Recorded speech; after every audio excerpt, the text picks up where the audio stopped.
kinematics of machinery. So P1 tight side, let me write out tight side tension divided by slack side tension. If you find out the ratio between them, that is e to the power mu theta. Mu here is the coefficient of friction between the belt and the pulley surface. Okay, that will be that is mu, and theta here, theta is the angle of web. But theta will, if it is given in degree, in suppose 30 degree or something, it will be more than 30 obviously, it will be, let's say, 170 or something.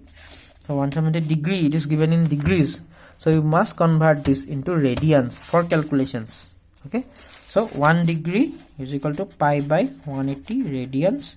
So 170 degree is equal to pi into 170 divided by 180 radians. So from here find it out and then put it here. Okay, in our case the angle of rep is 180 degree. Okay, so 180 degree is, we can find it out like pi into 180 divided by 180. 120 gets cancelled. This is pi radians. Okay, so that's why this is pi radian. Okay, fine. All right, now permissible shear stress that I told you, see from this relation SSY by this is your shear stress, permissible shear stress, this is, that's why this is SSY, okay, divided by FS, factor of safety. SSY can be found by multiplying 0.5 into SYT. Okay, yield strength. Just a minute. Okay, so which is equal to 66.67 that we have obtained from the given values. Okay, next, look at this. These distances are also important. 200 millimeter, 600 millimeter, 200 millimeter distance between the support, first support, that is the first bearing, to the first this is pulley B is 200. Between the pulleys we have 600 mm, and the pulley C and the support D, the bearing here is around 200 millimeter. These are bearings, so this can rotate. Okay, this is not fixed. This you must understand that thing. Okay, next is, okay, let's proceed. Now I told you this relation is there. Okay, P1 by P2 is equal to e to the power mu theta. So P2 is equal to, from here, see, P1 was given maximum tension, so P1 we put the value, that is 2.5 into 10 power 3. E to the mu is given 0.24, and this is theta is pi radian. So from here P2 can be found like this. Okay, one line. Now torque applied to the shaft. Okay, let's come to another thing here. Now let's draw it. This is the shaft. Okay, now when we apply the torque to anything, okay,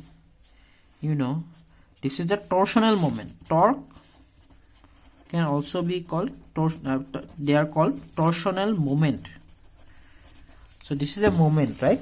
The moment will be what? Force multiplied by some distance, that is perpendicular distance. Okay, some distance here, we'll come to that distance. Okay, now let's say I want to rotate this shaft. Okay, if you try to apply a force which is here exactly in the axis itself, through the like this, vertically to the axis, so this shaft will not rotate. Okay, because that will cause bending only.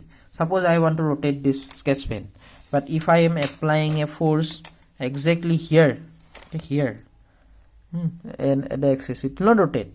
But if we just connect something, a lever or something here, maybe a shorter one, this one, okay, this cap here connected, and then we apply the force here at this point, okay, at this cap, then this will rotate. Okay, then this force will cause some rotation like this. All right, okay, understood? So that means we must move away from this axis. Okay, and that will be perpendicular to what? Perpendicular to this side. Let's say this force has moved to this place here, and this is the distance between the force to the axis. So perpendicular force is being this must be perpendicular to the axis. If the force is here somewhere, let's say somewhere here, then from the axis to the force, this distance is there already. Okay, and not like a hypotenuse distance or anywhere else, only the distance from the force to the axis that is perpendicular to the force. That means distance and force must be perpendicular to each other. Okay, that way. I mean like this. This is the distance, this is the force, and we have to measure this distance. Okay, now see what is causing the rotation in this particular problem. This rotation that is being supplied to pulley B. Understood? Okay, like this. So we are actually, see, look at this. The larger the pulley, the easier for it will be for us to rotate it, isn't it? See, for like you consider this door. Okay, here we have a door. Okay, door here. This door can be opened from I mean this is the way of opening and closing the door. Okay, understood, like this. So if one person is pushing the door at this point, okay, it will be harder for him to push at this point. If suppose had he been pushing at this point, then it would have been easier for him to close the door, isn't it? Because this is, see, and if he uses some lever or something and he pushes it at this point, it will be even easier for him, very much easy. Okay, and if he tries to push it at this hinge point only, they cannot even rotate it. Okay, understood? That means this distance is important. Understood? This distance, the larger the distance, the moment is increasing. So here you see, that means, see, we are actually applying the maximum possible torque possible that is to this shaft, and that can be applied at, see, we are actually trying to, you just think like this pulley is being rotated. Okay, because tight side is being trying to pull it down. Okay, tight side tension P1. So just a minute. Okay, so P1 is pulling it down, P1 is also, P2 is also pulling it down. So P1, P2. Okay, fine. Now see, P1 and P2 both are pulling it down. That we'll consider for bending, but for torsion, for torque, okay, look at this. Here what will happen is,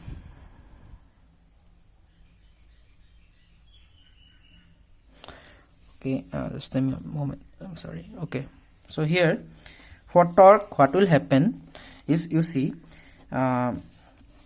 this P1 is there, P2 is there. Okay, so actually there will be one force that is trying to rotate this thing, because you see these are they think, you can think like this is opposite to each other, isn't it? I mean if you just consider there is nothing like this. So if you suppose we have, okay, let me take that string again. Where is the string? This one. Okay, so like this. All right, if I want to rotate my finger using this one, okay, if I pull it this side also and that side also, will it rotate? No. So we have to actually apply force to one side only, then it will rotate. Okay, then we have to let the other go. Understood? That means, okay, now see, the directions are what? P1 in this direction, P2 in the direction, but P1 is more than P2. Okay, so there is some difference. Okay, if P1 and P2 are equal, then it cannot just move. That this belt cannot move. Okay, isn't it? But P1 is more than P2. That's why P1 is overcoming P2 to rotate this thing. Okay, you have understood this, I think. Okay, now that means P1 is more than P2. So we have to take their difference. That is the force that is causing the rotation here. Okay, and what is the distance from the axis? The radius of this pulley. Understood this? Okay, so that is what we have taken here. Look at this. Torque multiplied, this is the torque. Okay, MT, P1 minus P2 into R1. This is force difference between the forces multiplied by the radius. Okay, understood. So force P1 minus P2. So this is what, look at this. So P1 and P2, their difference is the force that is trying to rotate this thing. This side that is rotating because P1 is more than P2, and radius, that is the perpendicular distance. So force anywhere you take, but the difference of the force at the surface, okay, of the pulley multiplied by the distance from the axis, that is the rotation radius. So yeah, this is given as the radius. Just a minute. Okay. So the radius for the bigger pulley is, this is diameter is 500 mm, so radius will be 250 mm. For a smaller pulley, diameter is 250 mm, so the radius will be 125 mm. Okay, so okay, next is so for difference between, sorry, P1 is given, P2 just we have found, R1 is 250, so we have got the torque. Understood. Okay, fine.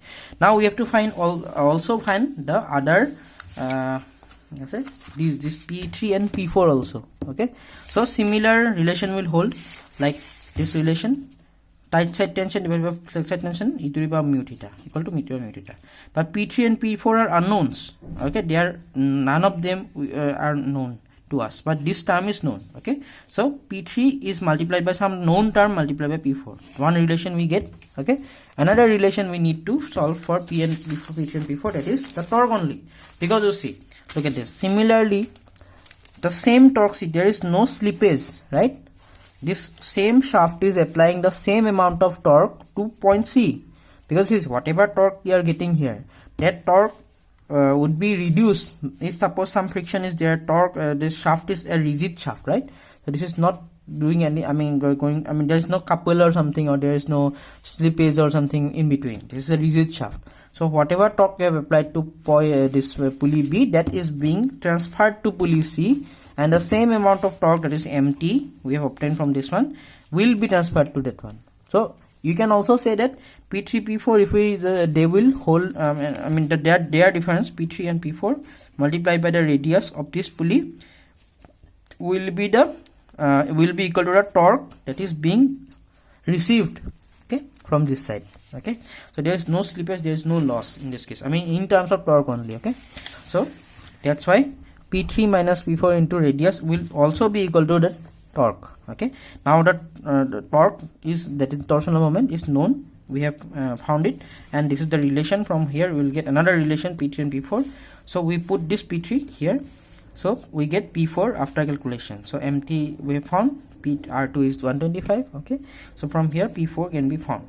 Okay, and P3 is 5000. Just by putting P4 here we will get P3. Okay, now neglecting, now see, this weight is not given for the pulley, right? I told you. So you have to, if it is given, then consider. Otherwise, if it is not given, then take only the forces which is going down, P1 and P2. Now I told you, total downward force, that is pulling the pulley B, okay, going in this direction. Okay, so that means, see, P1 is pulling the in this direction, P2 is pulling in this direction. Their combination is trying to pull the whole thing down, and says weight is negligible, so don't consider the weight. Otherwise, if weight is given, then P1 plus P2 plus the weight has to be considered. Okay, so P1 plus P2, now we have considered this. So P2500 into this force, this is the total downward pulling force. So here for C, P3 plus P4, we have this P3 plus P4. Okay, fine. Now here comes to, we have already found the torsional your moment and your forces. Okay, now we have to find out, we have to draw bending moment diagrams. To draw bending moment diagram, we must know the reactions of at these points. Okay, so let me draw it again. So this is the portion. So whatever type of, since this is trying to go down, there will be some reaction here. Okay, that both side also, and this is this pulley is trying to move that in that direction, this is trying to move in that direction. There will be some reactions here also. Okay, both the planes. Fine. So we have to find out the reactions for actually both the planes by considering the both of them at a time. So this is for the vertical plane, let's say, and this is for the horizontal plane. So see, for this is a total downward force pulling through pulley B. Let us consider that one, only pulley B, and then see, you can just consider the reactions in plane B only, as a vertical plane only. So in vertical plane, this force, the passing through B, is lying, and the reactions are there. Okay, in horizontal plane, the force that is pulling the pulley C is lying, and the other reactions. Okay, let me just find out like this. See, this is what is your free body diagram of your shaft, only considering the vertical plane. So considering the plane where total force through B is acting, that may be vertical, horizontal, whatever you write. So this is the, so this C actually it is shown here only, but actually we have to consider the each plane at a time. So look at this. So considering the plane where only force is acting through B is there, So these are the, you can I have shown you the directions. Let's say that is y direction. Okay, so y directions are not taken here. So taken now only x direction forces are there. So we have used, I have used x the suffix here. Now you see how to find out these reactions. You have to take moment about any point. Okay, if you take moment about B, then that is not useful because RD and RA both are unknowns. Okay, so you have to take moment about either about D or either about A. Okay, so since from mechanics you already know about moments, how to take and how it works, so I will not go into detail. So you see moment about this point A you have to find out. So RD multiplied by RD, this is anti-clockwise, force is, I mean the sense is anti-clockwise about point A, this is anti-clockwise in this manner. So this is positive, I mean whatever you take, maybe take positive or negative, or all the like moments, I mean same directional moments in left hand side and all the unlike moments in right hand side, that way also you can write. So RD multiplied by total distance was 1000 because 600 plus 200 plus 200 is 1000.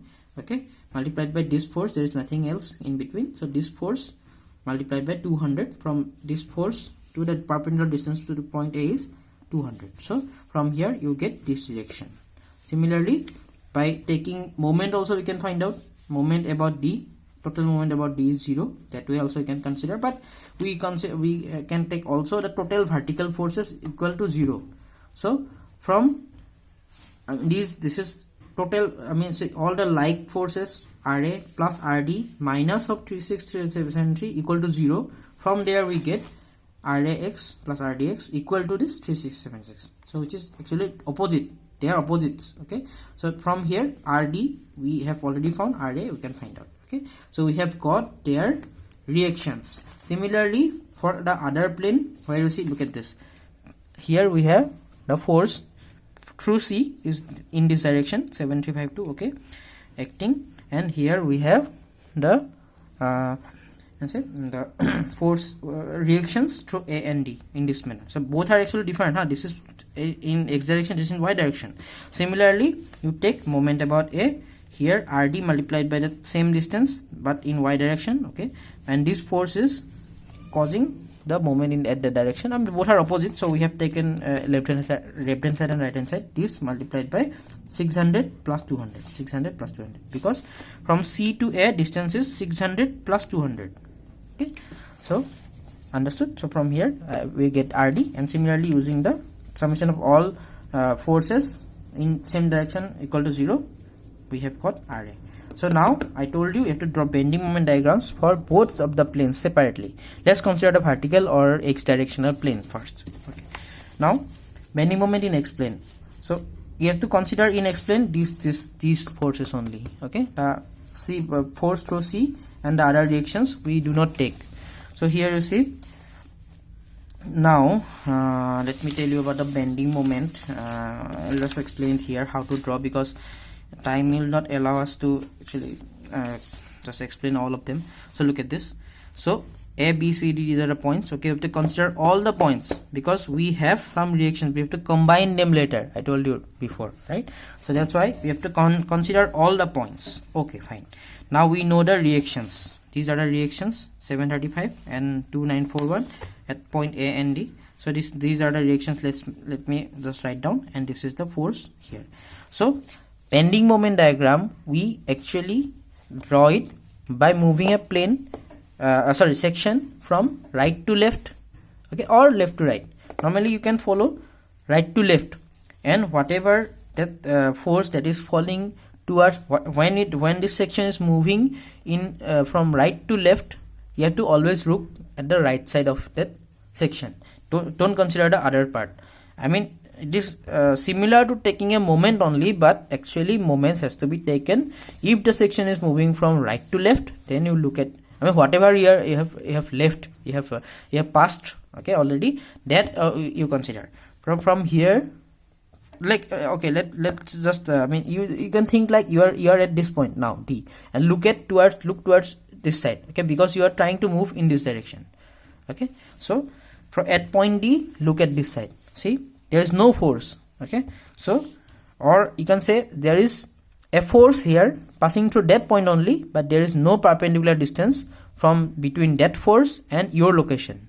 So this force here multiplied by 0 is 0. So at this point bending moment is 0. Value of bending moment is 0. So bending moment will just start from this point, 0. Now you go move your section in this direction. Remember, you look only towards your right. So at point C, stop here, okay, because at point C we need the value, okay. So and in between point C and D there is nothing, there is no pulley, there is nothing else. So you may find out, no problem, at any point we will get a value because some distance are there. Now see, this force and some distance from between your section is there, so there will be some value, but you better go to point C because there is just, I mean, this will very linearly along with your distance, okay. So go to point C here and multiply this force to this multiplied by the distance between this force to point C, okay. See, there are other forces also which is away from point C, so they will cause moment, but this is the bending moment diagram. The concept is you always have to look at this side, okay, your right side. I mean, remember, it depends upon the movement. If your plane is moving from left to right, then you have to look at that side, okay, left side. Right here, you consider a convenient way is taking from left to right to left, and then you consider the right side forces, okay. At point C, find the moment, okay. This is actually found a letter here somewhere. Bending moment at point C. Now see how to find out. Simple thing. This force multiplied by the distance. So force multiplied by distance 200. Okay, we have found the value. Okay. Now we go to point C, B. Now at point B, we have only one force. Okay, 735. I mean, we have another force, but that force multiplied by 0 because this is passing through point B itself. So at point B, 735 into 800 plus, you can write, this is opposite. 735 is in this direction. This is negative. So 3 minus 376 minus 3676.47 multiplied by 0. So that will not come. So this is the value MB at point B. Finally, if we find out at point A, okay, this, since it is in equilibrium, so 735.29, that is positive, multiplied by 735.29 multiplied by addition of all the distances. So total distance is 1735.29 into 1000 minus 3676 into 200 will actually give you 0. Okay, so it is in equilibrium, you may not find it out, but if you get a little bit value also due to some error, okay, so that is not a problem. We actually can now have the values of bending moments at point B, point C, and other point A and D. Point A and D are 0. Okay, fine. Point B, this is the value 588, which is greater than point C value. So 588 is here somewhere, and this is here. So if you just draw a kind of diagram here, so this is the baseline. From here it is 0, so it is increased at point C to some value, and it is further increased to point B here, and has decreased to 0 again. So this is positive bending moment because the values are positive.